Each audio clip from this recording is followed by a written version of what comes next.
discussion. Just one opening comment about the kind of generality of the issue that we're going to be talking about today in the context of leadership. I think without question, one of the most pervasive and persistent tensions in scholarship on social and behavior and collective behavior is about where we turn for the explanations of the behavior that we're looking at. Do we look mainly at individuals or even within individuals to explain, or do we look mainly at the situation or the context in which the individuals operate? We see this tension at absolutely all levels of analysis in terms of the developing fetal brain. You know, is it just the product of the evolutionary and genetic heritage, or is what's going on in the prenatal environment, in the developing child, the old nature-nurture debate, in adult behavior, questions of obedience, questions of entrepreneurship, questions of criminality, in social systems themselves. How do we understand poverty? How do we understand civic engagement? Is it that the people make the place, or is it the economic, social, political, cultural contexts that make the place? So this tension is everywhere in the social and behavioral sciences, and where we turn for the explanation is consequential, because the explanations that we choose directly derive the actions that we might take to try to improve individual lives, collective behavior, and the social order. So one domain where this tension has been especially prominent, salient, visible has been in the study of leadership, our topic today. And there are absolutely no two scholars in the world better suited to address this issue than Victor Vroom and Bob Sternberg. I'll give a brief introduction of each of them because you have a detailed description of them, so I'll be very brief. Vic is the John Searle Professor of Organization and Management at Yale University, with appointments both in the School of Management and the Psychology Department. Doctorate, University of Michigan during the glory years, little warm-up stints at Penn and at Carnegie, and then came to Yale, the right place, and stayed there since 1972. Vic is without question the leading expert internationally in work motivation. This was his kind of seminal contribution. He wrote a book on work and motivation that basically reframed the paradigms within which motivation in organized settings is studied. And that's about what you expect from a career. And he turned around and did it again with his work with Phil Yetman and Art Jagiel on leadership as decision making. So that's pretty amazing. He's without question one of the most distinguished organizational psychologists in the world now. He's going to take the more situationalist position in our understanding of leadership. But one of his native talents is that he is an absolutely superb jazz clarinetist. It is also the case that he brings his clarinet with him wherever he goes. So if you play your cards right, you may be able to see some exhibition of native talent from this situationalist. Bob Sternberg is the IBM Professor of Psychology and Education at Yale, which I find interesting because Yale has no education school and not even an education department, but it does have a professor of education, which is sitting right up here. He was also the founding director of PACE, that is a center at Yale that he put together to study the psychology of abilities, competencies, and expertise, which is where the acronym comes from. He had a hard time leaving Yale. He got his bachelor's degree there, went off to Stanford to pick up quickly a PhD, and then plopped himself back at Yale and has remained ever since.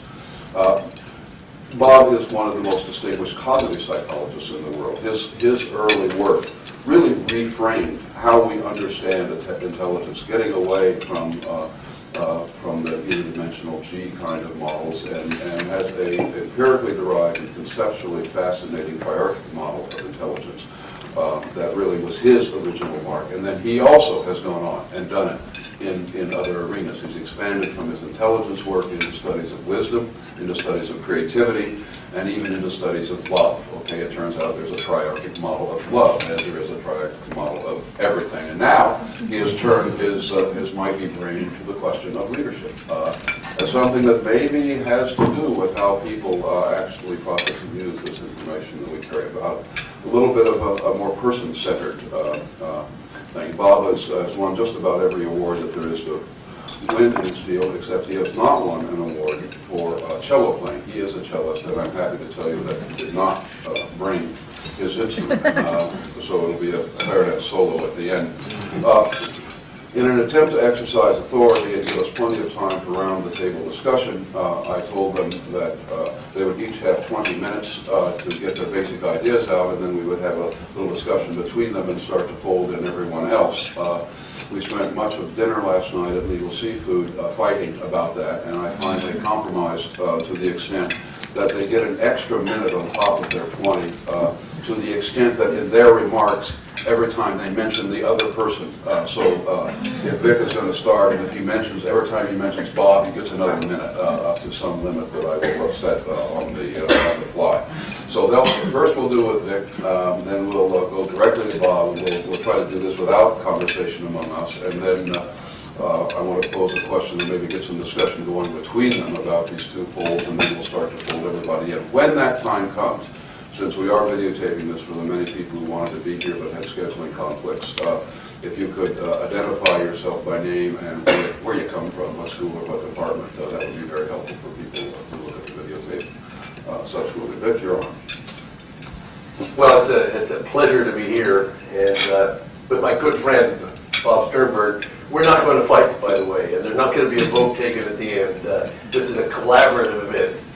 In fact, if I'd thought of it and he'd brought along his cello, we could have done a duet, clarinet and cello at the end to indicate the potential synergy that can come from the integration of our views. I'm going to start off by defining a term in a way that I think Bob Sternberg, get your minute counter going there, would agree. I think we agree on a definition of leadership in general terms. And I think this is very important because this is not a scientific term. It's borrowed from popular parlance.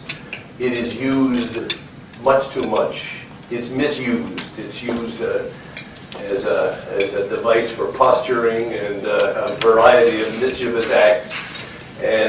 But I think it's important to agree as to what the term means. And I think Bob and I both agree that it is a process and not a property. It's not a property of a person. It isn't something that people possess. It is a process, and the process involves influence.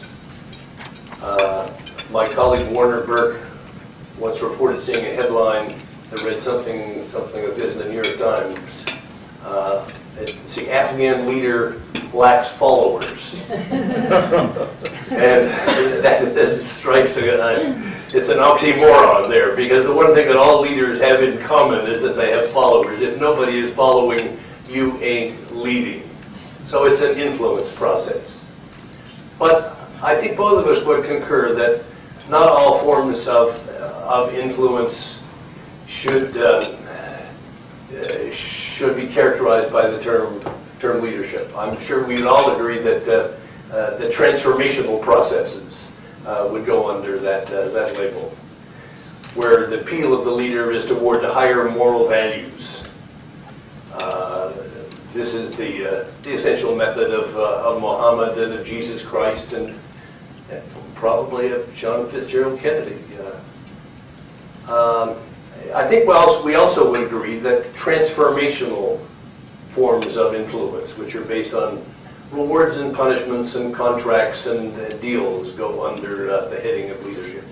But we probably both agree that we should exclude coercive forms of influence. I don't think we put Saddam Hussein or Kim Jong-il as an example of effective leadership for that reason.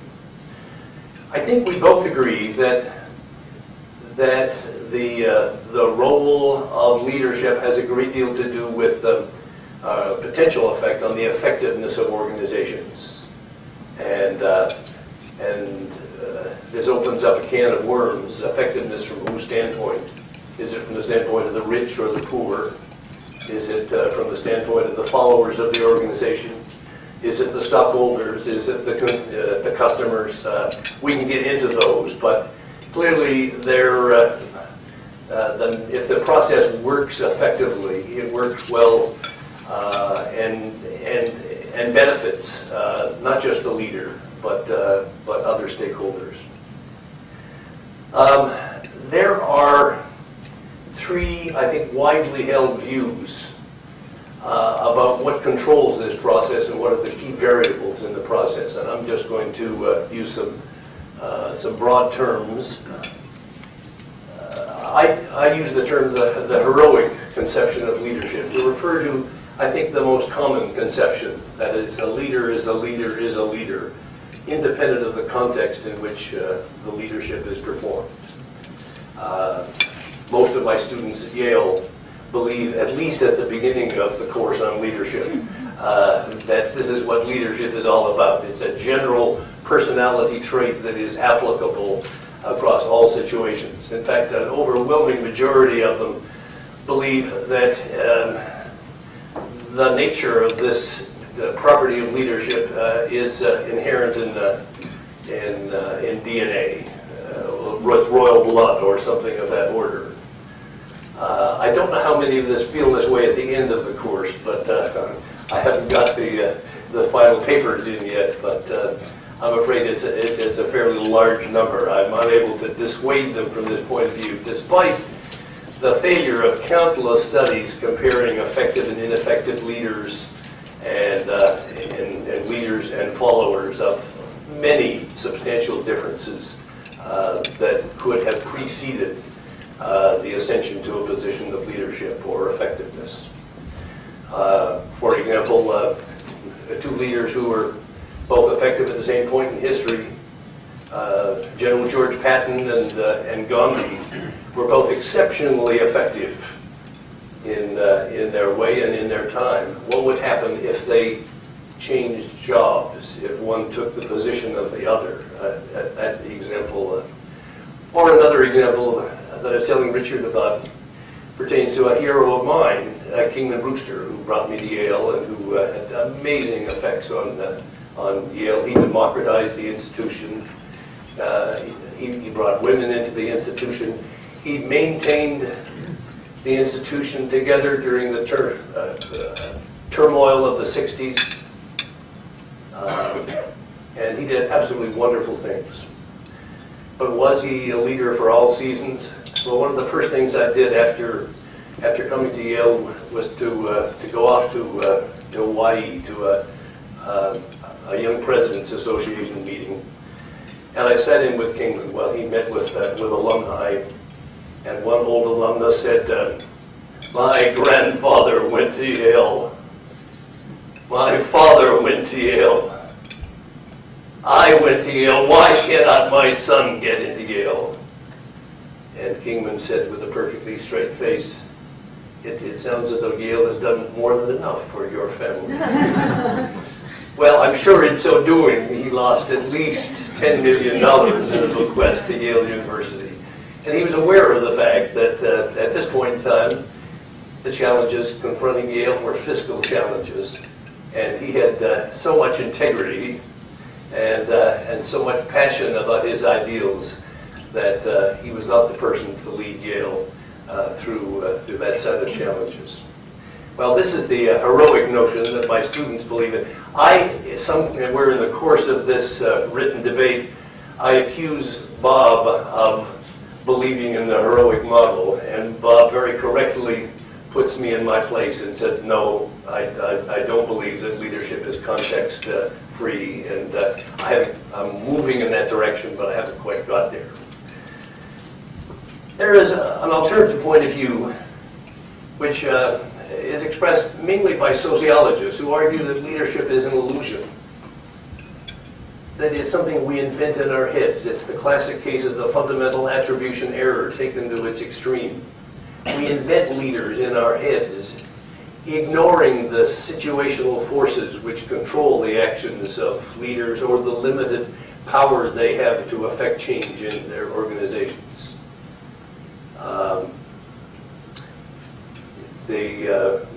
We tend to look at a successful general as being, well, I'll give you one example, my favorite example, but keep it in this room. I saw film once with a depiction of some of the great leaders of all time: Kennedy, Churchill, Roosevelt, and Norman Schwarzkopf. Well, why Norman Schwarzkopf? Well, he had led Desert Storm, which was a tremendous success. The kill ratio was over 10,000 to 1. But was he the sole cause of that success? Or was it this tremendous American military machine that was the source of that? He certainly is the beneficiary of it. Well, it happens that a former student of mine at Yale was his adjutant, and I asked him to tell me about Norman Schwarzkopf. And he said, well, he's wonderful in front of the cameras. When the cameras are turned on, he is just inspirational. Unlike Tommy Franks, by the way, who delegated this to underlings. But the moment that camera is turned off, he is a son of a bitch. He is as demotivating as any as you could possibly imagine. But he becomes the beneficiary. Lee Iacocca, great books have been written about him and his accomplishment, particularly at turning around Chrysler. But was it Lee Iacocca, or was it the minivan, the plans for which were on the books at the time Iacocca took over? This is the essence of the situational view. We invent leaders either for cognitive simplicity or to protect ourselves against our fears and anxiety. And as an example of this, on September the 10th, on 9/10, George W. Bush was the subject of jokes. He had a popularity rating somewhere around 50%. 2 days later, his popularity rating had shot up to 93%. Not through any actions on his part. He was traveling around some undisclosed location in an airplane. Now, there is an example of this illusion of leadership, the need for leadership. By the way, that same increase in popularity applied to George Pataki, the governor of New York. It also applied to Giuliani, although in Giuliani's case, it was mediated by behaviors which had no parallel in his past behavior. Well, this is the second point of view. It's been expressed quite vocally by Jeff Pfeffer. Bob and I think, are all in the same camp in our belief that what is absolutely critical to effectiveness is a matching between the properties of the situation and the characteristics of the leader. There's no such thing as a leader for all seasons, and really what we need is a judicious matching of the demands of the situation with the qualities and characteristics of the leader. Here is where Bob and I diverge. Bob starts off at the right-hand side of that, looking at individual differences and dispositions and so on. And in my work, I start off at the left-hand side. But eventually, the two of us are going to have to come together. Now, I'm different from Bob in at least 3 ways. I'm going to look at at situational effects. I'm also going to look not at dispositions, but at leader behaviors, at what the leader does in situations. And finally, and this is very, very important, all of my work has been devoted to a very small part of the larger issue of leadership. I'm looking at something that some people refer to as leadership style. That is particularly the way in which the leader involves members of the leader's team in the making of decisions, involves or does not involve. And this is the taxonomy that I currently use. Over at the left-hand side, under decide, I have sort of command and control or autocratic forms of leadership. I don't like to use the term autocratic because it's pejorative. This could be a very effective approach. I'm a sailor in my leisure time, and my 2 sons observe that the moment I step aboard, this is the style that I use. I make the decisions, and they do all the work on the slippery foredeck with the sheets and the halyards, and it's a beautiful division of labor. It just works very, very smoothly. I do the thinking, and they do all of the execution. And frankly, I don't understand the references in the log to Adolf. I've never quite figured out why that happens. Then we come to a couple of other processes that begin with the term consult. And here, the members of the team or group become your consultants. You consult with them individually, one-on-one. You can consult with them in the form of a group meeting, but you are the decision maker. Then we come to something that I refer to as facilitate. And this too involves a group meeting, but you're no longer the decision maker, it's the group or the team that is the decision maker. And you're there to facilitate or to chair the discussion. And finally, at the extreme right-hand side, I refer to delegate, and this is not delegating to a particular person, but rather to the team. It also involves a group meeting, but it's the team that makes the decision. It becomes a self-managing team. These numbers refer to a group of experts' best judgments as to the relative amounts of opportunities to influence the decision that people experience as they move across this scale. Now, the first thing I've done is to ask myself what is likely to happen that ought to be included in a normative model of participation as you move from left to right.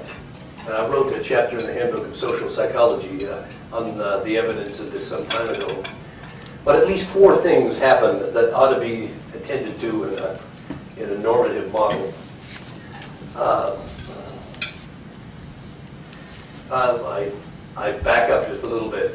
I am concerned mainly about the development of a normative model or an expert system linking properties of the situation with the appropriate processes in such a way as to make effective decisions.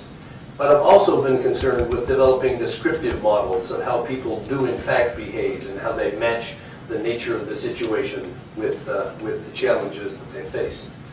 And here are the things that are affected. It certainly affects what I'm going to refer to as the quality of the decision, the analytical properties of the decision, the extent to which the decision is consistent with potentially available information about the likelihood of achieving the goals.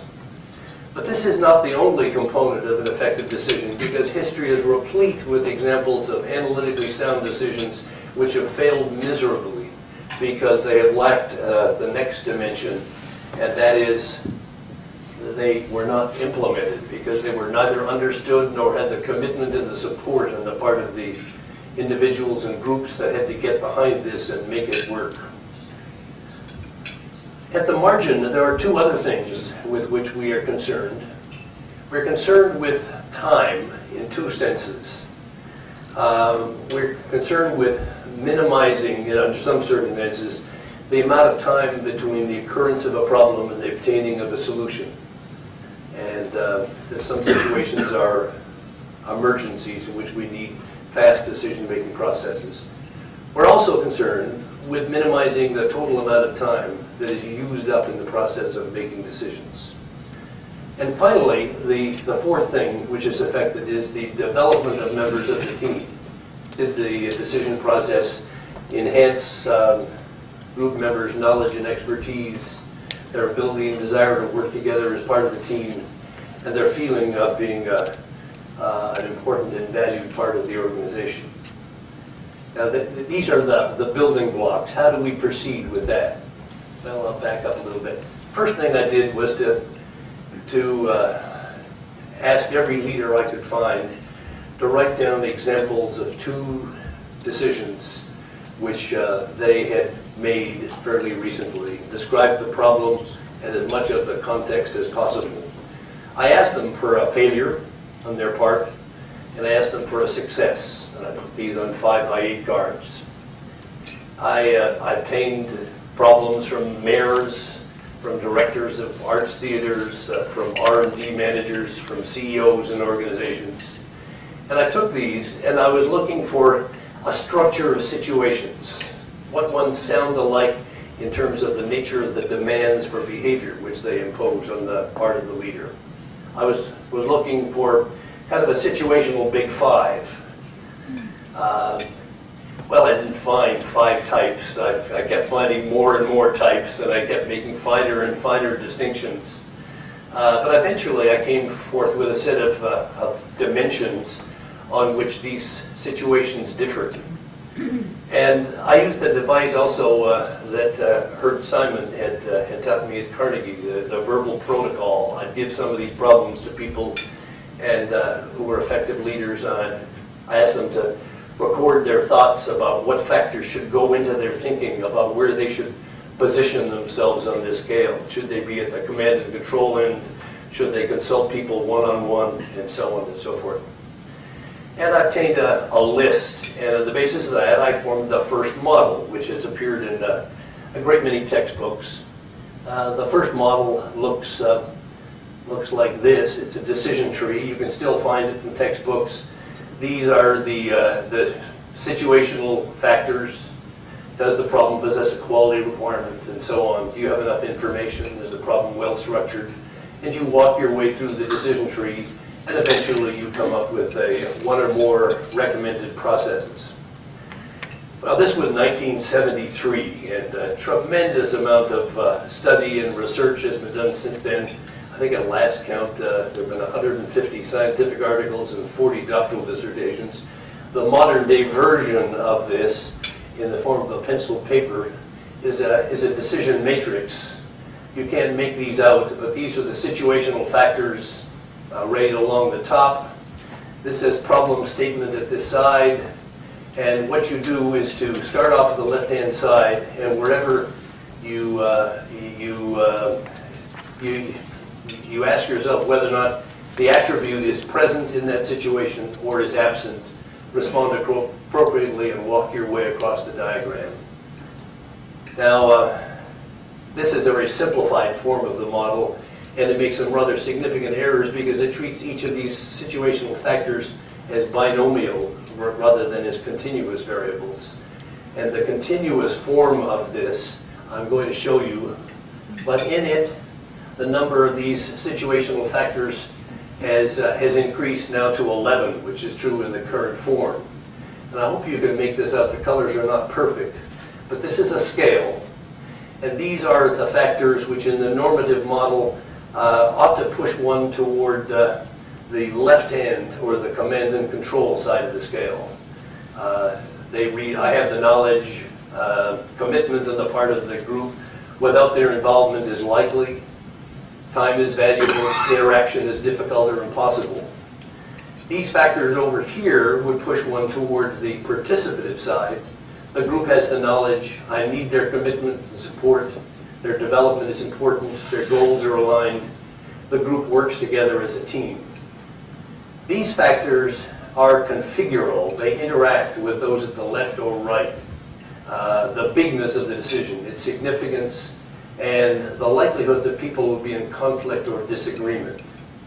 This is just this is not a model in itself, but it's a means of portraying the 11 factors and how they are likely to work. The current form of the model is contained on a piece of computer software. And this is the opening screen in the computer software. You're asked, if you're a lead, it's called an expert system, by the way, to imagine yourself with the problem. Did I earn any extra bonuses, or am I just a 20? I only earned 1 minute because I was talking about Bob. All right. Well, I'm gonna take a little bit more than that, but only what I need. He's bigger than I am. Okay, these are you're asked to think of a problem, to write it down, and then to think of a particular group that you're considering involving. These are help screens along the side. We found that the framing of the problem makes a tremendous difference, and you can click on here and you find some algorithms against which to test your framing of the problem. Team formation has to do with issues of team design, which are borrowed from Heckman. And then over here under situation analysis, you click on here and you evaluate the particular problem in terms of each of these 11 factors on a 5-point scale, which are explained in the earlier result.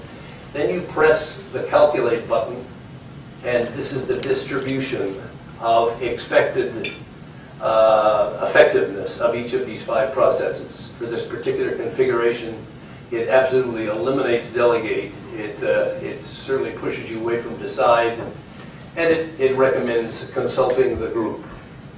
If you click on either of these components, quality, implementation, cost, or development, you can get a comparable bar graph so you can see the trade-offs among these.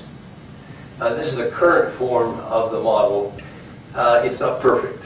As we continue to update it and validate it, and the next one will be closer to explaining the variance and effectiveness of decisions.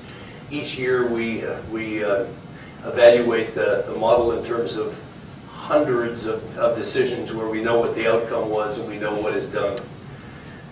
It has a pretty good batting average. The best estimate is that if those decisions that are consistent with the model are between 2 and 2.5 times as effective as those that are inconsistent with the model, but it's not batting 1,000. Now, I'm going to say just one other word about the other side, if Richard will let me, and that is the descriptive side. We have now developed a problem set, a set of 30 situations, which are arrayed in accordance with a multifactorial experimental design, so that each of these 8 factors is varied orthogonally with each other. And we can sit a leader down in front of these, and they're asked what they would do in each of these situations. And these are put in and compared with a computer model. We're able to see which factors are ignored by the person, which factors they pay attention to, whether those they pay attention to they adhere to in a right way, which of those 4 criteria, which should have normative significance, they have influence on them, and how they compare with the model, and get an overall judgment of their effectiveness. I now have data from 200,000 managers around the world on this instrument, so I can compare cultures, I can compare genders, a wide range of things of this order. I'm going to pause at this point. I've said just a little bit about what we've learned on the descriptive model side, but a lot about what we've said. The big differences, this minute won't count, between Bob and myself are that I start off with a situation, with a taxonomy of the situation. Instead of looking at dispositions, I'm looking at behavior of the leader in the situation and trying to model that. And finally, I'm concerned with only a rather small part of leadership, namely the role of the leader vis-a-vis his or her team in the decision-making process. Thank you, Victor. Very nice. Robert? Okay. I'm just waiting for him to.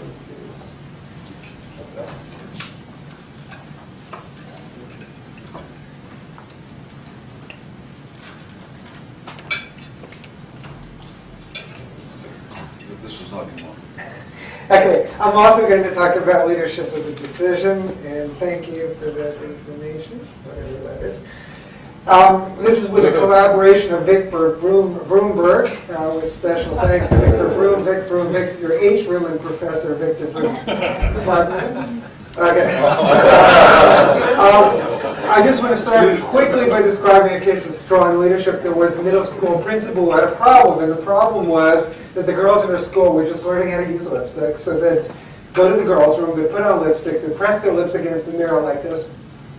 And what would happen is that the mirror would get full of lip prints. Well, after they'd been doing that for a while, the principal decided she had to do something about it. So what she decided to do was to catch the culprits, which she did. She then brought them all to the girls' room. She asked the janitor to come in, and she said to the girls, look, it's really unfair for you to keep putting lip prints on the mirror because it's a lot of work for the janitor to clean it up. And she said, if you don't believe me, I'll show you. So she says to the janitor, well, how do you clean it up? And so the janitor takes a long-handled squeegee, he dips it in the toilet, he cleans the mirror with the squeegee, and after that, none of the girls ever put their lip prints in the mirror. So that's an example of strong leadership. A case of weak leadership is a superintendent I knew in Alaska who went to a large district in Alaska. He came from Long Island, and he had some great ideas for having a superintendent that he had learned on Long Island. So he went and he was going to do the Long Island model in Alaska, and after 1 year, things weren't going well. When he started the second year, he apologized for the bad first year, and after the second year, he didn't get to apologize in the third year because he was out of a job. But something went wrong. I'll be talking about what went wrong in the first case and what went right in the first case and wrong in the second case, and then I'll summarize. So first I'll introduce the theory. Then I'll talk about creative leadership, then I'll talk about successfully intelligent leadership, then I'll talk about wise leadership, and then I'll draw some conclusions. The main message of the talk, and there's only one, is that good leadership is a large part of decision. That's the theme of both Vic's talk and mine. Developing leadership is thus guiding future leaders in the kinds of decisions they make and the ways they make decisions. As a quick example, when I decided to run for the APA presidency, having been given some pressure to do it, I thought, well, you know, I'm really not sure I should do this. I'm too introverted. I'm not sure I can go around shaking hands and going to parties and slapping backs. I just don't have the personality to do it, so maybe that's not me. And then I thought, but I really do have some goals for APA. I really like to do the job, so what am I going to do? And what I decided to do is to act as though I were running for APA president. So for 1 year of campaigning, I simulated what I thought a candidate for APA president would do. I did that simulation, I won, and then I realized that during the course of the year, I had become that simulation, and that basically it was a decision. That my original view that I didn't have the right personality traits, that I didn't have the right sort of, I can go to parties and things like that, didn't matter. When you make the decision, you can do it. I'm going to skip the traditional approaches to leadership because Vic already did that. And there's no no sense repeating what he said. So I'm going to talk instead about the WICS approach, which is wisdom, intelligence, creativity, synthesized. That's what WICS stands for. And the basic idea is that underlying leadership, there are two kinds of components: skills, which is how good you are at doing things, but also, at least as important, are attitudes or dispositions. And that is your attitude toward doing those things. I'm going to argue that attitudes are probably more important than the skills. So why WICS? There are a lot of leadership theories around. Why believe in this one? The basic idea is that you need creative skills and attitudes to come up with ideas, because every leader needs to have ideas, or you end up being like some of our politicians, not mentioning names. You need academic or analytical intellectual skills and attitudes to decide whether they're good ideas. In other words, no matter how creative you are, no one always has good ideas, so you need to know whether they're good. You need practical intellectual skills and attitudes to make your ideas functional, to make them work, and to convince other people to listen to you. Because the more creative your idea is, the less likely people are to listen to you. And then you need wisdom to balance the effects of your ideas on yourself, on others, and institutions in both the short and long term. So that's why I'm arguing for WICS. An example of WICS in my own life was when I was running for APA president. There was sort of a tempest in a teapot. A guy named Scott Lilienfeld wrote an article which he submitted to the American Psychologist, which was critical of APA. And it was accepted by an action editor, and then he thought it was accepted, he got a letter, and then a higher-up editor said, oh, you thought it was accepted? Well, you know, it's not quite accepted, you have to do more revisions. Lilienfeld got pissed off. He wrote a long letter on a listserv. That letter was circulated on many listservs. Some people got upset. The Harvard Psychology Department wrote a letter of protest, and so on and so forth. And I was running, and I was wondering whether to express my views, and everyone said to me, you must be crazy. Of course you don't express your views, because all you'll do is lose votes, especially because your views go against those of most academics, including the Harvard Psychology Department. So that's why I have a car running outside. So I asked myself, what do I do? None of the other candidates, there were 5 of them, were saying anything. And then I thought, well, okay, if I lose, big deal. I mean, I don't need to be APA president. But if I don't say anything and I win, then I'm going to feel like it was an empty victory. So I decided to post my views on a listserv. Some people didn't like them, some did. But it was deciding that I really needed to do this, presidency or not, that for me was putting this theory into action. So let's talk first about creative leadership. When we talk about creativity, we're talking about 3 things. Novelty, is the idea new? Quality, is it good? And task appropriateness, is it appropriate for what you need to get done? The big decision in creativity is defying the crowd. To buy low and sell high in the world of ideas. Now, of course, everyone knows that you should buy low and sell high. I mean, you know, every investor knows that. You know that. So that's not even an issue. What makes this of interest to psychologists is that although virtually everyone knows they should do that, very few people do it.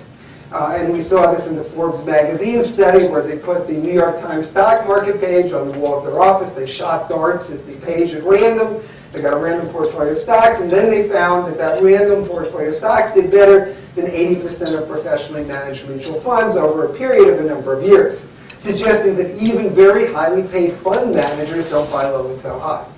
So we know we should do it, we don't do it, and in creativity the idea would be that creative people are people who come up with ideas that other people generally don't like. They're buying low, it's like a value stock. They try to persuade other people of the value of those ideas. They raise the value of the stock, and then they metaphorically sell high. Once other people have started to buy into the idea, they move on to the next unpopular idea. And it turns out that the resistance to this kind of creativity crosses fields. You can see it in literature, with great works of literature when they first come out. There's a book called Rotten Reviews that's about this thick. It has the reviews of great works of literature when they first came out, and many of the reviews are very negative. You see it in art, Edvard Munch, who was by many considered the greatest Norwegian painter of all time. When he first exhibited in Munich, his exhibit had to close the first day because the reviews were so negative. You see it in science with people like Galileo and Copernicus, and you even see it in athletics. That many of the modes that become popular originally weren't. If I had more time, I'd give an example, but I don't have time. So people know they should buy low and sell high, but they don't do it. And the question is why? Well, one reason is internal pressures. It's hard for anyone, leader or non-leader, to go against the crowd because it makes you feel weird. So when I was young, say in junior high school, most kids had tight pants. I hated tight pants. So I wore loose pants, but I felt wrong because I really should be wearing tight pants because everyone else is wearing tight pants. So there's this internal pressure to do what other people do, as the fund managers did with the funds that didn't make much money. There's external pressure. If you don't do what other people are telling you to do, then they sort of get upset with you, and they either start ignoring you or rejecting you or ostracizing you. But many leaders are under a lot of pressure to do things a certain way, even though they know that that's the wrong way to do them. Sometimes people are creative in their leadership because they know in theory what to do, but they can't translate their declarative knowledge into procedural knowledge, and sometimes they're not sure what's low and what's high. What I've argued is that in large part, creativity is a decision. That if you look at creative people, what you'll find is that they have in common what you might call a creative attitude toward life. So they're willing to do things like redefine problems, analyze solutions, sell solutions, and so on. I unfortunately, because of time, don't have time to describe all of these in detail, so what I'll do is just give one or two examples. If you take something like selling solutions, what I've argued is that selling solutions is not separate from the creative process, it's part of it. That if you defy the crowd, people generally won't like your ideas, so you have to convince them. When I was starting my career in 1975 as an assistant professor, the second colloquium I was invited to give was at a very large testing service that'll go unnamed. So I figured this is a great opportunity to talk to them about intelligence because I've been doing the same stuff for about 100 years. So who needs to hear more new stuff about intelligence than a testing company? So I took the train to Princeton, New Jersey, got off the train, gave my talk. It was a total flop. They really hated the talk. And I felt badly because it was only my second talk and things were already on the downhill slide. And afterwards I thought, I said to myself, well, look, this is a place that's making gazillions of dollars with traditional tests. They have all these beautiful lawns, very nicely manicured.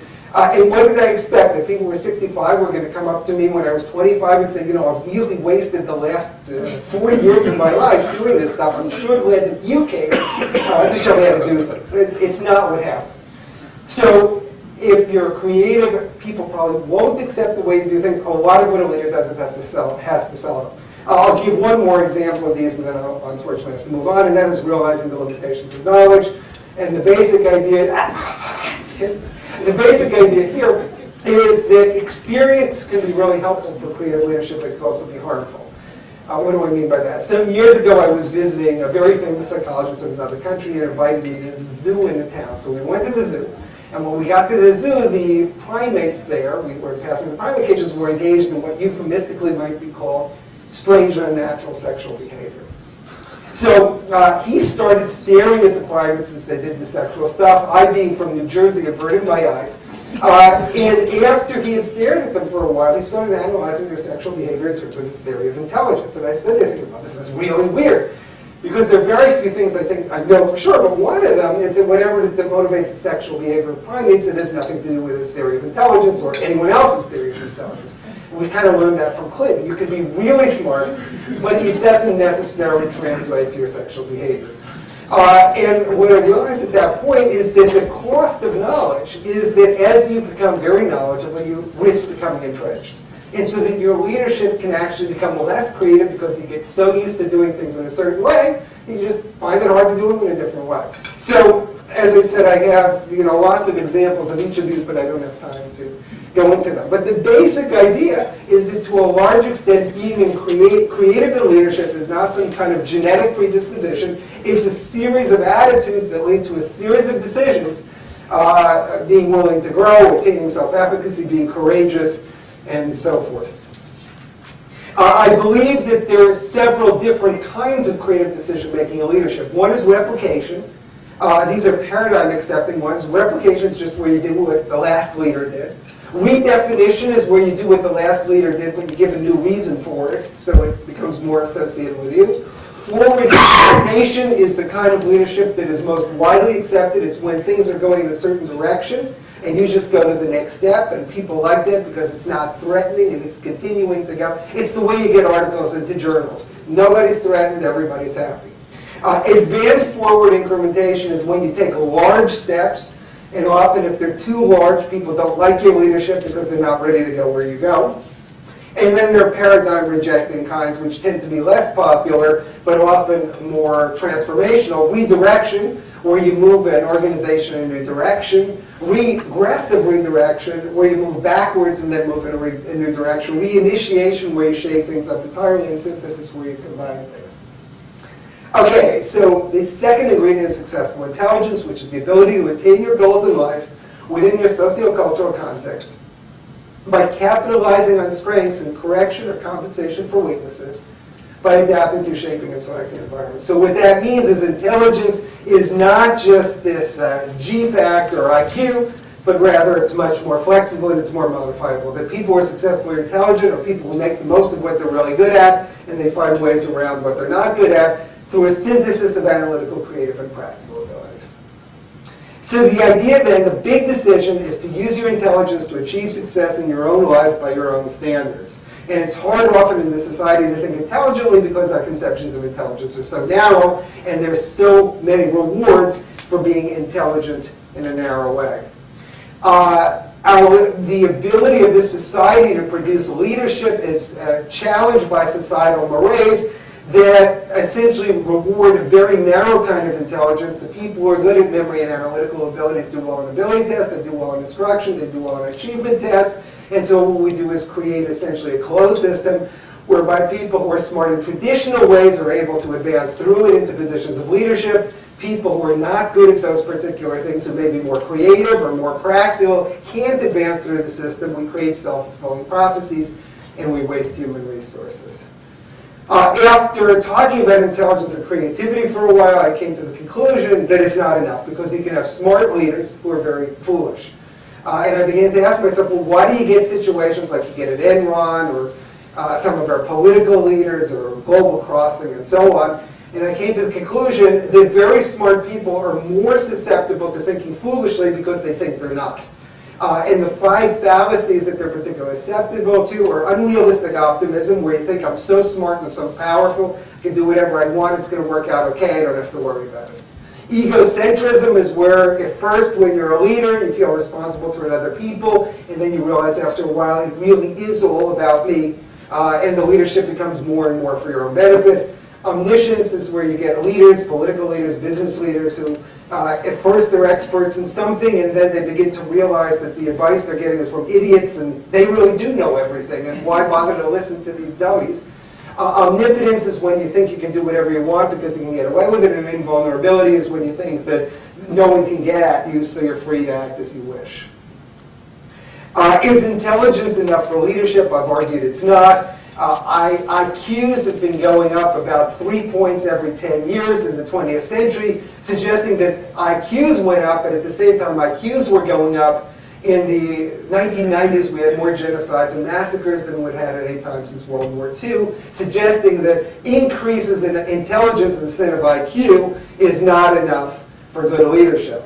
And intelligence isn't enough because you can have leaders who are creatively intelligent in generating novel strategic targets for terrorist attacks, who are analytically intelligent in assessing the advantages and disadvantages of those targets, practically intelligent in actually delivering the attacks to the targets without being wise. So wisdom, what do we mean by that? Well, if we look at wise people of the 20th century, like Churchill, Gandhi, Mandela, King, and Mother Teresa, they were smart, but it's certainly, whatever it is they're known for, it's not just being smart. Rather, it's some kind of wisdom. And if you look at bad leaders, they seem to be people who are foolish. They weren't stupid.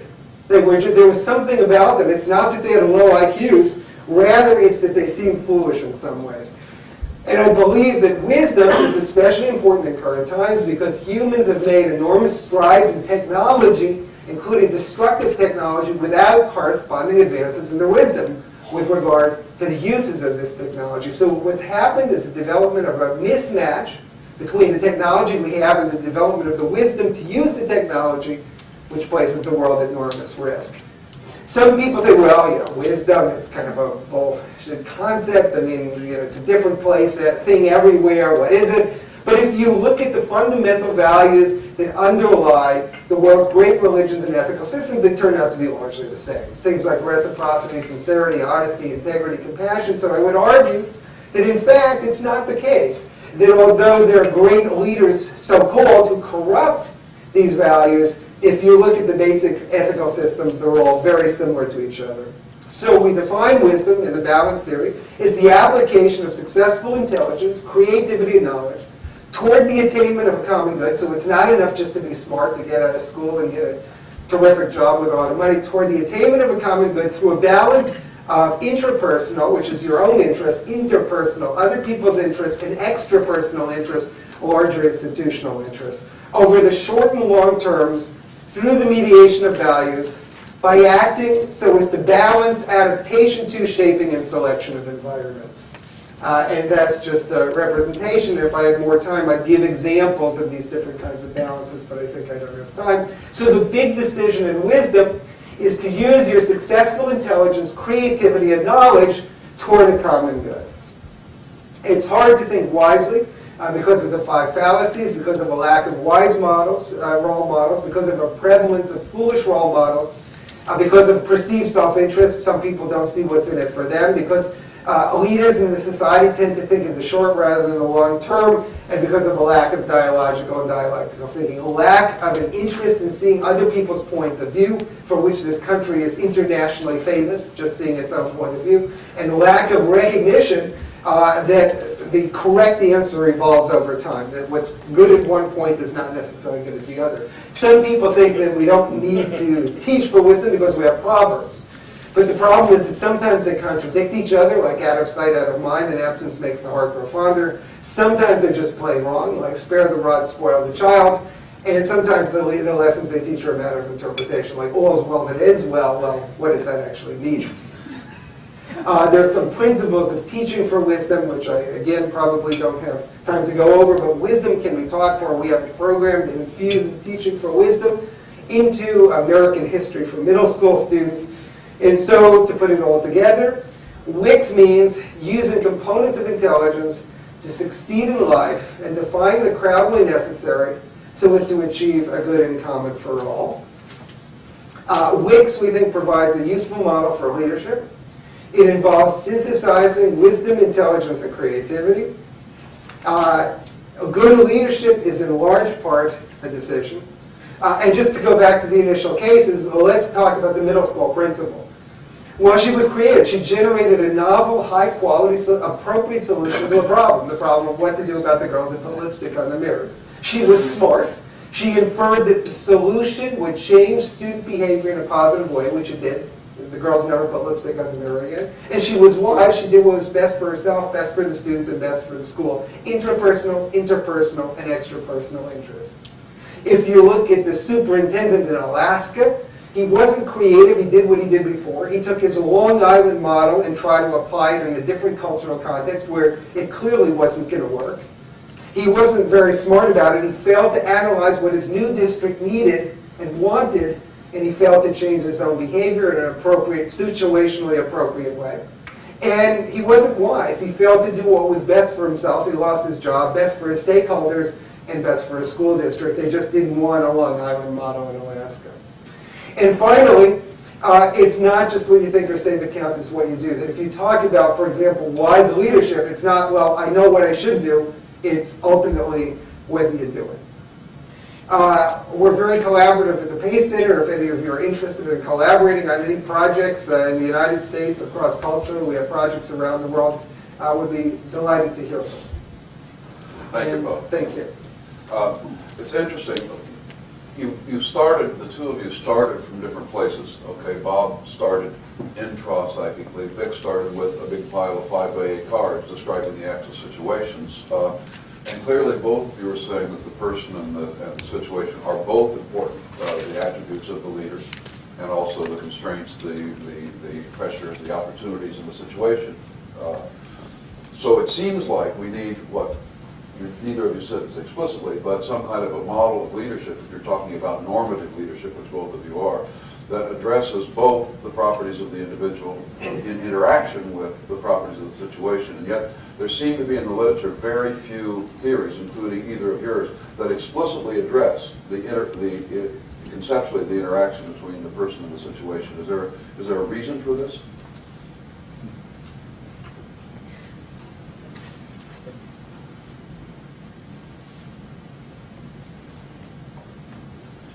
Well, my defense is that I'm dealing with the person's behavior, and specifically the interaction between the leader's behavior and the nature of the situation. Bob delves more deeply back into the cognitive processes and dispositions of the person. And certainly it would be one's behavior is both situationally determined. For example, on that scale, I observe that it makes far more sense to talk about autocratic situations than it does autocratic people, because they're pretty widely shared norms about when to share your decision-making power and when not to share your decision-making power. We find that about 3 times as much variance in leadership style is attributed to the situation than it is to a general disposition on the part of the person. There is variance among people. Some people are very autocratic and some people are very participative. But if you want to predict a person's behavior in a particular situation, you're far better able to do this with a knowledge of the situation than a knowledge of the person. Now, so why don't I go back and do as Fiedler did, or as Bob is moving toward developing measures of people? I'm still puzzled by and have been greatly influenced by Walter Mischel, and I'd commend to all of you his article in the latest annual reviews on the personality paradox, which he describes, says, the paradox between our theories that lead to believe that there is inherent consistency in behavior of people across situations. Regardless of what situation, you'll find them behaving in an extroverted fashion or an intelligent fashion or emotionally intelligent fashion or an honest fashion. But in actual fact, when we look at it, we observe great variability in people's behaviors across situations that these dispositions don't give justice to. What he suggests is that we need to make behavior the basic unit, look at the situational determinants of it, the dispositional determinants of it, and the interactions between the two. I do find that there are some fairly stable dispositions in the interactions between the situations and the people. For example, in this 30-case problem set that I'm talking about, 1/2 of them are high conflict situations, and one half of them are very harmonious situations. Well, about 30% of our subjects are conflict avoiders. We, all things being equal, we add the notion of conflict and into the case, and people move toward a command and control system. You can't bring conflicting parties together. The other 30% of them are conflict confronters. We introduced the notion of conflict, holding other people. We got to get together and discuss this. This is the kind of individual difference variable that's grounded in properties of situations in relation to people that I think Walter Mischel is looking for, and which I think is going to grow out of our work. Yeah, I had a few comments on it. The first is, I actually do have a theory of one aspect of situations, which is modifiability of situations. It's called the mineralogical theory, for reasons I'll describe. But the basic thing you do is ask yourself of an organization 3 questions. The first is, how much does the organization want to change?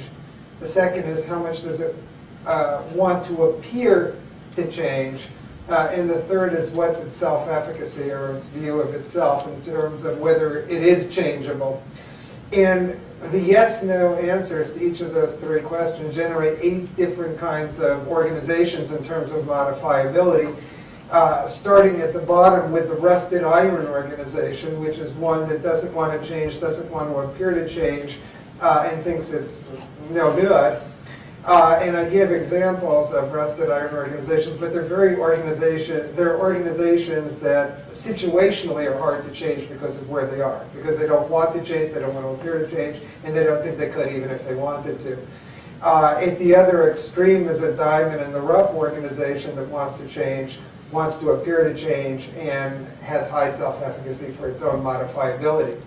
And so I think that the kinds of leaders you would need in the 8 different kinds of organizations vis-a-vis how modifiable they are in terms of the kinds of transformations I was talking about, replication, redefinition, and so on, would be different. The second comment I wanted to make is that I think that one of the reasons not that many theories are interactionist is because it's really hard to show interactions to work. I haven't done that research on leadership, but we did it in another way most schools are taught, or that emphasized analysis, which is the way some schools teach, or that emphasized creativity, which is the way almost no schools teach, or that emphasized practical thinking, using what you learn. And we cross those 4 instructional conditions with patterns of abilities. So we had kids who were high in analytical ability, high in creative ability, high in practical ability, high in all 3 or low in all 3. And then we gave them all memory, analytical, creative, and practical tasks. So it was cross-design. And what we found is that we got an aptitude treatment interaction. That if kids are taught at least part of the time in a way that corresponds to the way they learn, they perform better. Well, that's why did we show it when other people have failed to show it? We think that one of the reasons is that often in the experimental manipulations there isn't a consistent theory. There is no theory, so that the methods you use for assessment don't come from the same theory as the methods you use for teaching. And the methods you use for teaching are different from the theory behind the teaching methods is different from the theory behind the ways of measuring aptitude. So I think that one thing that's really important is to have a consistent theory in looking at the interaction at all 3 steps of that juncture, and that has how we thought we got a consistent result. The last thing I'll mention is we did some studies on conflict resolution in the 1980s, and we found that at least for styles of conflict resolution, at the inter-individual, inter-organizational, and international levels, when people are given scenarios, there was actually a fairly high degree of consistency in people's conflict resolution styles across the 3 kinds of situations. I would add, in terms of the person-situation interaction, if you do want to show that interaction, you have to have both, variance, both in the people and variance in the situation in order to show that there's an interaction. And the way the world conspires is to homogenize people who arrive at a particular leadership spot, and in some cases a homogenized situation. So it may be that the sociologists would have something to contribute to we psychologists about the way in which the social systems kind of drive out some of the variance that we would need. And that's exactly why when we selected our students, we had traditionally smart students, but also high creative and high practicing ones, which you could never identify with a traditional path. They're excluded. Yeah. We take them out and we put them in. I think that's, if I may just build on that, I think the evidence that has been used by those people who argue for a pure situational influence as opposed to no influence of a person includes as one of the situational variables the processes by which the leader is selected. Yeah. And you go through a very, very tight screen. And maybe Ralph Nader was right 4 years ago when he said it made no difference. No, but I can't go there. I can't go there. Okay. But if you include that as a situational factor, you decrease the variance among the people, which will make it much more difficult to find effects downstream.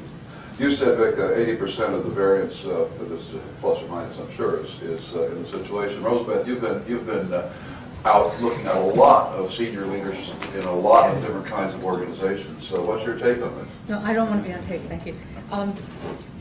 Well, first of all, I was struck in listening to this, although not prepared to be cold called. Thank you, Richard. And hi, Vic. Hi. And hello, Professor Sternberg. I was struck by first of all, the emphasis you both placed on the decision as the key dependent variable, because I don't see that there's a decision often. There's a series of actions, maybe we can call them decisions, that are often responded to by others and then reinforced, which then lead to something that may become a decision. So we have to take into account in this broad thing called situation the fact that many others are interacting.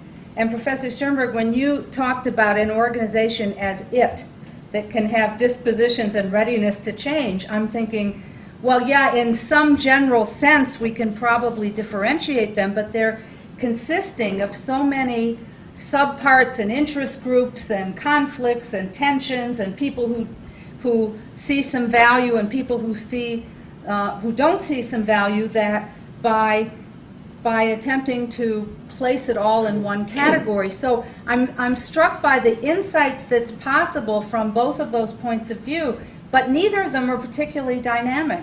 Neither of them are taking into account the variety of interactions that are going on, even if we can't find a single interaction between leader style and situation, which is another issue, because leaders choose situations as well as respond to them, and situations choose leaders, if we can reify the situation somewhat. So I think those are both very provocative points of view, and terrific that you've come together around person and situation both matter. But if we don't see them in dynamic context unfolding over time, and that is possible to do. I'll talk in a couple of weeks about my own work, but it is possible to look at sequences of actions and how over a sequence things either get better or get worse based on the actions that take place. I love the school examples that you provided, Professor Sternberg, but I kept wondering what else is going on in that situation, first of all, that gave the creative principal the knowledge of what the janitor would do and what everybody else would do. I mean, there's a whole history there in the context, and there were probably things that happened afterwards too. And so if we're not able to look at sequences, if we simply look at a decision in the abstract, we may miss the basis for those interactions. Could I respond to some of those things?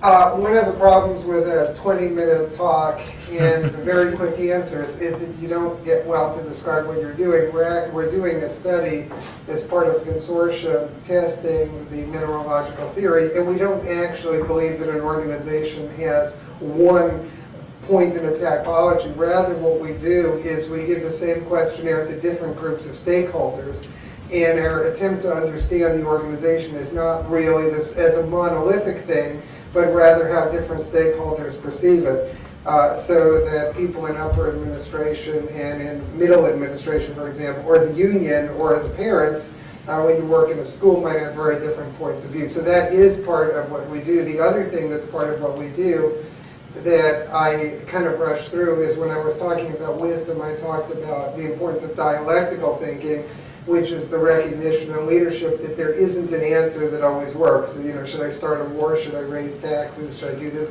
Should I do that? It's a matter of knowing what works in a time and a place and recognizing that what works evolves over time. So I think that, and I also don't think it's one decision. I think that the emphasis in the Whig's theory is that the leadership doesn't adhere in some set of personality traits. It doesn't adhere in particular behaviors, but rather it adheres in the interaction of wisdom, intelligence, and creativity in the kinds of situations in which you find yourself.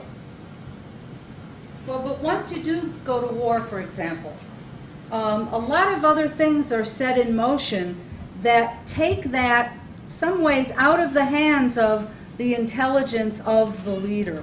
I mean, once that decision is made, a variety of other phenomena in terms of people and groups, etc., start pushing things along a trajectory and change the context in which a leader acts. The other thing I want to say about, and thank you for clarifying, and of course, you know, a 20-minute talk and compared to a lifetime of work, I know we're not going to hear from either of you, but the other question I have about your sorting of organizations into buckets, because you said earlier that the diamond in the rough versus the rusted machine or whatever it was would require different leaders, well, or appeal to different leaders or something like that. But the fact is, if there is such a thing as leadership, then it matters more when people are resistant, not ready, don't want it, and they have to come in and do something about it than it does in the situation where everybody says, yeah, let's change, let's be creative, etc.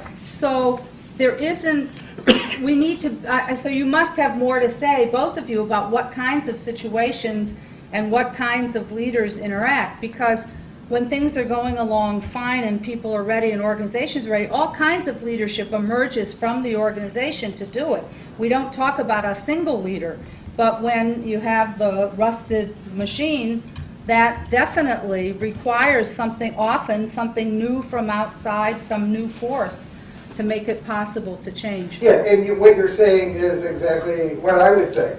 That you need different kind of leadership in a rusted iron organization from the one you need at a diamond in the rough. For example, the function of persuading the people to buy the product you have to sell is much more important in the rusted iron organization than it is in the diamond in the rough. The diamond in the rough people are already convinced, so your persuasion skills are going to matter a bit less, and your ability to effect the transformations will matter a little bit more. In the rusted iron or granite organizations, your ability to persuade is going to be really key, because you're starting out with people who don't agree with you, and if you can't bring them along, will become a counterculture within the organization. I had one other comment, and that is that I agree with you that situational forces take things out of control, but I think that good leaders continue to make decisions to try to get them back into control. To give you an example of what I'm talking about, one situation that got out of control recently at APA, which is the organization I know best since I've been president of it, is that an article was accepted for publication that some people, including myself, thought was, if not racist, pretty close to it. And I was really surprised that it was accepted. So it became other people might, of course, see it differently. Everyone has their views on these things. It went before the board of directors, there was a discussion, so on and so forth, and it was decided that the article could be published not only with one commentary, but with a whole set of commentaries reflecting different points of view, ranging from people would say, well, you know, this is, the author certainly didn't intend to be racist, but some people thought that it came off that way, ranging from people in genetics, people in anthropology, people in psychology. But that was a situation that was spinning out of control, and a good leader could either let it go, or just keep saying, I did the right thing, I did the right thing, I did the right thing, the way some of our political leaders do, or take steps to bring a not so great situation into control, which is what happened here. So I think that the situation is important and things do start to spin out of control, but there are things that good leaders can do to try to get the control back. My name is Kim Campbell, and I'm a recovering politician. And I very much enjoy your discussion. I just wanted to say, and it's something I think Why Smart People Can Be So Stupid is a great book. Oh, thank you. It's very interesting. I'm actually going to be selling copies at a reduced rate now. I was trying to find mine to bring it to design, but it's a great book. I just wanted to make going back to the theory of leadership as an illusion, because I think it's a very important part of this. Because there are expectations on leaders for styles of leadership. I think leaders have to be able to exhibit all styles of leadership. In my own experience, I was an interactive leader, I'm a control leader. I think you're right, you have to figure out what is the appropriate kind. But I think, for example, of the situation post 9/11, and I know David Gergen gave some talks when he talked about the return of what he called a more muscular style of leadership. I would agree with him that there seemed to be a public appreciation of this, and yet at the same time, I was very distressed about what was happening in the White House, because it seemed to me at the very time when the leaders in the White House and the administration needed to acknowledge what they didn't know, they needed to be able to think clearly. I do not agree with going into Iraq. There was a public perception that certain kinds of qualities, certain spaces of decision-making, certain kinds of symbols constituted leadership. I think it's often very difficult for leaders to exhibit the wisdom, the timing, the reflection, even if it is not appropriate for you to consult, because there are some times when you do have to take lonely decisions, but it doesn't mean that you don't consult yourself, question your own predispositions, try to figure out if you're making the right decision. The interesting thing about the Cuban Missile Crisis was that President Kennedy succeeded in keeping the problem from public awareness so that he had time to do the kinds of wise things that I think we both agree, the kinds of consultation, rethinking, questioning, avoidance of knee-jerk reactions that resulted in, I think we would all agree, a very important success in foreign policy decision-making. So I think one of the factors that goes into this is the ability of the leader to control the pace at which decision-making is made, and to resist what are public perceptions or public sense of what the illusion of leadership is, and that certain styles of leadership that may in fact be most appropriate are least politically acceptable under certain crisis situations. And I think it really complicates good decision-making. I think that rings a bell with me. I don't know how one changes this, but I think among the cues by which people make the attribution of leadership are the speed of response. We don't need to deliberate. We don't need to think. We don't need to examine alternatives. We need to act decisively and stay the course. And if one can create that image, it brings about on the part of a wide segment of the populace the belief that we have a leader in control, which is exactly the opposite of what Kennedy did in the Cuban Missile Crisis, which is deliberate and examine a wide range of alternatives and encourage debate. But there is this belief that leaders listen to their inner voice or listen to their hearts. Followership, not just I was expecting, I'm Max Beserman from the business school, and I was expecting more of a fight, on this person's situation thing when I showed up today. And it seemed like Vic gave a situational talk, but was very nice about it, so it didn't really sound like a fight. And it seems like Professor Sternberg kind of redefined the person in a very situational manner, which reduced the likelihood of a fight. The person version of leadership that exists in the literature is very different than the one that you're offering now. The one you're offering now is much more cognitive. It's much more situational in terms of the person is expected to read the situation. And I really like the 5 fallacies, because that seemed like a very nice thing for leaders to audit to make sure that they're not guilty of those fallacies. But I want to offer a 6th one, which might help create a better fight. And that is the fallacy that the leadership, that the leader, him or herself, explains a large percent of the problem in the situation. And you're the one who brought up sort of Enron. And I think that your arguments fit too much with George Bush looking for the few bad apple models of fixing corporate governance. When, from my perspective, the fundamental problem in the United States corporate governance system was that we had a really lousy situation that was going to have disasters. And it was just a question of which disasters emerged. So that the situation drove a truly catastrophic. So the only thing that kept it from looking more catastrophic was 9/11 was even more catastrophic. But from a corporate standpoint, we had a situation that created widespread disaster. And I'm a little bit concerned that the focus on the role of the leader in that looks for who were the bad leaders, when the fundamental issue is that we need to do more than replace a few bad leaders. We need to fix a situation that allows that environment to exist. Yeah. Again, one of the things that happens in a short talk is you don't get to say everything you think, and you can also use the shortness of the talk as an excuse for all the things you wish you'd said.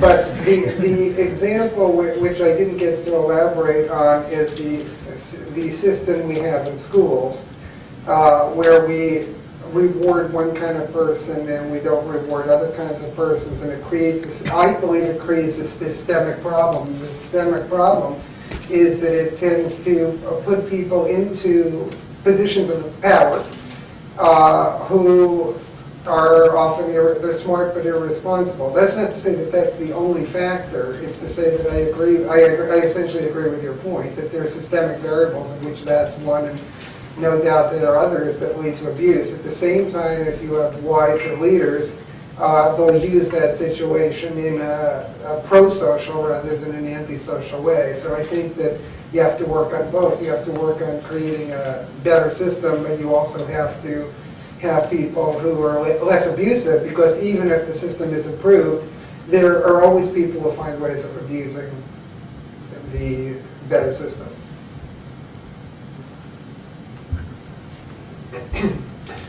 I think I may have heard something else in what makes asked. In order to deal with complex situations, we need complexities on the part of people, on the part of the leader, and the ability to assess the appropriate cognitive routines. It occurs to me that maybe the complexity can exist within the organization. We don't have to put all of the burden on the leader, and we can develop in the systems the complexity of the parts within the organization, the ability and the resources to complement some of the cognitive deficiencies on the part of the leader. And sometimes simplicity instead of complexity. So there are very simple rules that could reduce the problems of conflict of interest that so permeated Enron and WorldCom and so on and so forth. If auditors were in fact independent, we would have less of a problem today. But the fact that we have complex systems instead of simple systems. I'm going to suggest that we have a pause here for a second. Those of us who can stay and continue the conversation can, but I'm worried about those of you who may have to be someplace at 2 and don't want to create a scene by leaving. So I would like to just end this phase, and then we'll continue the conversation with those of you who can stay with some good news and some bad news for Vic and for Bob. The good news, and the surprise actually, is this is actually a cross-school search committee that has been composed by our great leader, Larry Summers, and you actually have both passed, which means that you are now members of the Harvard faculty. The bad news is you will not be allowed to leave. You now have to actually stay here for the rest of the academic year, based, of course, on the quality of the thoughts and ideas and presentations. And the worst news is it's such an honor to teach here that we don't get paid. Well, actually, for arranging that, I You get our pay. But what if we express our appreciation to these guys and then those who have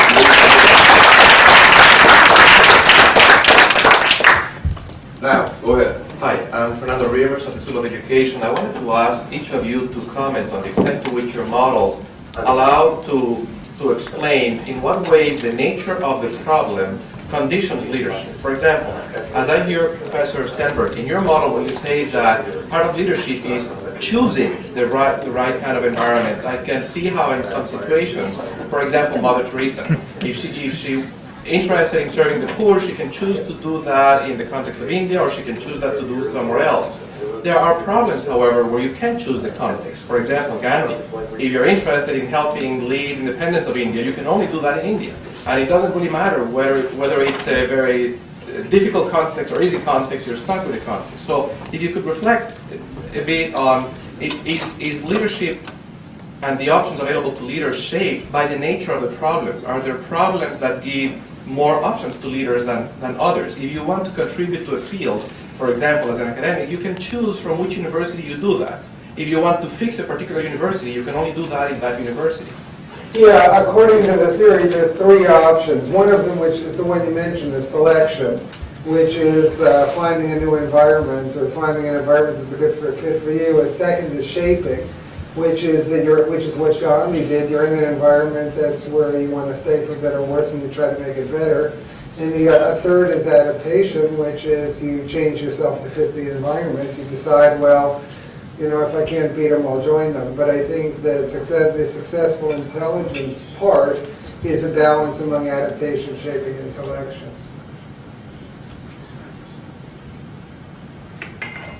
I have this feeling that maybe we're ready to close down here in any case.